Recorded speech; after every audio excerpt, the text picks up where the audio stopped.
বিকেলের জন্য যদি স্বাস্থ্যকর সুস্বাদু আর একটু ভিন্ন স্বাদের কিছু চান তাহলে এই মিষ্টি আলু ও সাবুদানা দিয়ে বানানো নাস্তাটি একদম পারফেক্ট। হ্যালো ভিউয়ার্স, আসসালামু আলাইকুম। Welcome to my channel মিশুস food flavour. মিশুস food flavour থেকে আজকে আপনাদের জন্য একেবারে ভিন্ন রকম এবং দারুণ স্বাদের মিষ্টি আলু ও সাবুদানা দিয়ে তৈরি একেবারে নতুন স্বাদের বিকালের নাস্তা। এই হেলদি ও সুস্বাদু রেসিপিটি বানানো একেবারে সহজ আর উপকরণও খুব কম লাগে। মিষ্টি আলুর স্বাস্থ্যগুণ এবং এর সাবুদানা ক্রিস্পি টেক্সচার এক কথায় পারফেক্ট একটা কম্বিনেশন।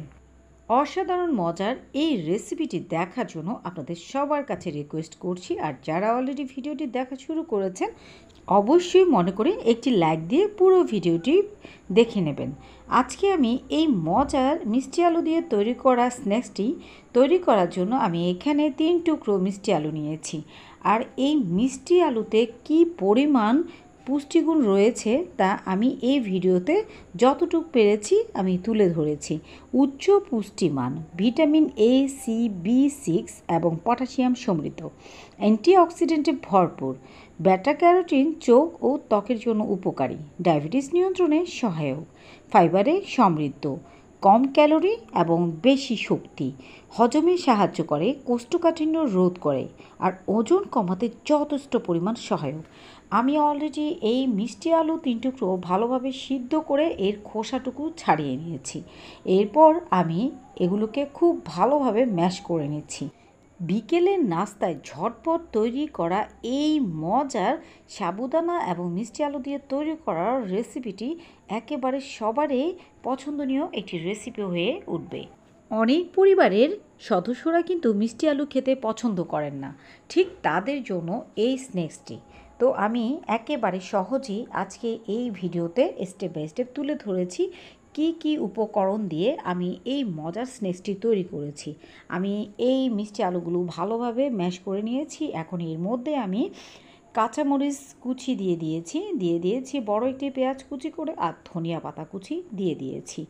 আর এখন আমি এর মধ্যে দিয়ে দেব আধা চামচ হলুদ, আধা চামচ লাল মরিচের গুঁড়ো, আর জিরে এবং ধনিয়ার গুঁড়ো আধা চামচ পরিমাণ, এবং গোলমরিচের গুঁড়ো আধা চামচ, আর স্বাদ মতো লবণ, আর একটি ম্যাজিক মশলা। তো সব কিছু দিয়ে আমি খুব ভালোভাবে এগুলোকে মথে নিব। তো আমি এর মধ্যে একটি ডিমও অ্যাড করে নিচ্ছি। আপনারা অবশ্যই এই ডিমটা দেওয়ার চেষ্টা করবেন। ডিমটা দেওয়ার ফলে আপনার এই স্ন্যাক্সটি খেতে দুর্দান্ত হয়েছে। তো আমি এখন সব কিছু দিয়ে খুব ভালোভাবে হাত দিয়ে মথে নিচ্ছি। তো যারা হাত দিয়ে এই কাজটি করতে পছন্দ করেন না তারা চাইলেই যে কোনো একটি চামচের সাহায্যে এটি ম্যাশ করে নিতে পারেন।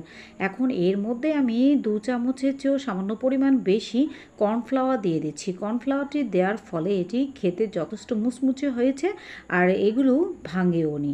তো আমি এখন সবগুলো তৈরি করার পর এখন হাতে সামান্য তেল মেখে এখন আমি একটু লম্বা আকৃতির করে শেপ করে নিচ্ছি। আপনারা যেভাবে পছন্দ করে শেপ দিতে চান তা দিতে পারেন। আমার কাছে ভালো লেগেছে এভাবে লম্বা আকৃতির করে শেপ দিতে, তাই আমি আমার পছন্দ মতো করে শেপ দিয়ে নিয়েছি। তো এখন আমি আরেকটি আপনাদেরকে হাতে তেল মেখে তারপর দেখিয়ে দিচ্ছি। তো এত সহজে ঝটপট তৈরি করা যায় এই মজার নাস্তাটি, যার কারণে কেন খাবেন না এই মজার এবং পুষ্টিকর এই স্ন্যাক্সটি। ছোট থেকে বড় সবার জন্য এই মিষ্টি আলুটি খুবই উপকারী। তো যার কারণে আজকে আমি একটু ভিন্নভাবে এটি তৈরি করেছি, যার কারণে সবাই খুব চেটেপুটে খেয়েছে। আমি এখন সবগুলো তৈরি করার পর আমি এখন এগুলোকে ফ্রাই করব। তো ফ্রাই করার জন্য আমি আজকে একটু ভিন্নভাবে এগুলোকে কোট করার জন্য আমি এখানে কিছুটা সাবুদানা নিয়েছি একটি প্লেটে, আর একটি ডিম ফাটিয়ে নিয়েছি। আর চুলায় আমি এখানে তেল দিয়েছি কড়াইতে। তো এদিকে তেলটুকু ভালোভাবে গরম হচ্ছে, আর অন্যদিকে আমি মিষ্টি আলু দিয়ে তৈরি করা এই স্ন্যাক্সগুলো প্রথমে আমি ডিমের মধ্যে দিয়ে এরপর সাবুদানার উপরে কোট করে নেব। দেখুন একেবারে ভিন্ন রকম এবং ভিন্ন স্বাদের আজকের এই বিকেলের নাস্তার জন্য এই মজার রেসিপিটি আপনারা কোনোভাবে মিস করবেন না। যারা অলরেডি আমার ভিডিওটি দেখছেন আপনাদের সবার কাছে রিকোয়েস্ট হইল পুষ্টিগুণে ভরপুর এই মিষ্টি আলু স্ন্যাক্সটি কোনোভাবে আপনারা মিস করবেন না। আপনারা বাসায় একটিবার এই স্ন্যাক্সটি তৈরি করে খাবেন। এখন আমি তেলটুকু গরম হওয়ার পর একটি একটি করে এই মিষ্টি আলু স্ন্যাক্সগুলো ভেজে নেব। আর চুলার আঁচটি অবশ্যই মাঝারি করে দেবেন, তা না হলে উপরে সাবুদানাটা পুড়ে যাবে, ভেতরে কাঁচা থেকে যাবে। অলরেডি আমার তেলটা একটু বেশি গরম হয়ে গেছিলো, তাই প্রথম স্ন্যাক্সটি আমার একটু বেশি ফ্রাই হয়ে গিয়েছিল। তো যাই হোক, বাকিগুলো আমার মাশাল্লাহ অনেক সুন্দর হয়েছে। আর অবশ্যই আপনারা আমার এই প্রসেসিংটা ফলো করে বাসায় একটিবার তৈরি করবেন, যেহেতু একেবারে ভিন্ন রকম এবং ভিন্ন প্রসেসিংয়ে তৈরি করা আজকের এই মজার মিষ্টি আলু দিয়ে তৈরি করা এই স্ন্যাক্সটি। তো আশা করছি দারুণ মজার এবং লোভনীয় এই সাবুদানা দিয়ে তৈরি করা মিষ্টি আলুর স্ন্যাক্সটি আপনারা বাসায় তৈরি করার পর আমাকে কমেন্ট করে জানাবেন আপনাদের কাছে কেমন লেগেছে। অলরেডি আমার এই স্ন্যাক্সগুলো কিন্তু ফ্রাই হয়ে গিয়েছে, দেখুন কতটা লোভনীয় হয়েছে। আমি এখন এগুলো ভাজার পর আমি এগুলোকে তুলে নিচ্ছি। আমি এখন এভাবে করে সবগুলো ফ্রাই করে নেব। সবগুলো মিষ্টি আলু দিয়ে তৈরি করা স্ন্যাক্সগুলো কিন্তু ফ্রাই হয়ে গিয়েছে। আমি এখন পরিবেশন করব, আর পরিবেশনের জন্য আমি একটি সার্ভিং প্লেটে সবগুলো তুলে নিয়েছি। আর এই গরম গরম মিষ্টি আলু দিয়ে তৈরি করা স্ন্যাক্সটি খেতে পারেন টমেটো সস অথবা গ্রিন চিলি সস দিয়ে। এই গ্রিন চিলি সসটি খেতে এত যে সুস্বাদু যা বলার মতো না। কিছুদিন আগে একজন ইউটিউবার ভাইয়া আমাকে রিকোয়েস্ট করেছিলেন এই সসটি আমি কিভাবে তৈরি করেছিলাম তার একটা ভিডিও যেন আমি শেয়ার করি।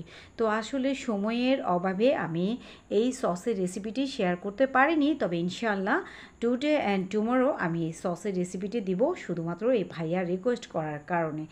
নেক্সট আরেকটি ভিডিও দেখার আমন্ত্রণ জানিয়ে আজকের মতো এখানেই বিদায় নিচ্ছি। আল্লাহ হাফেজ।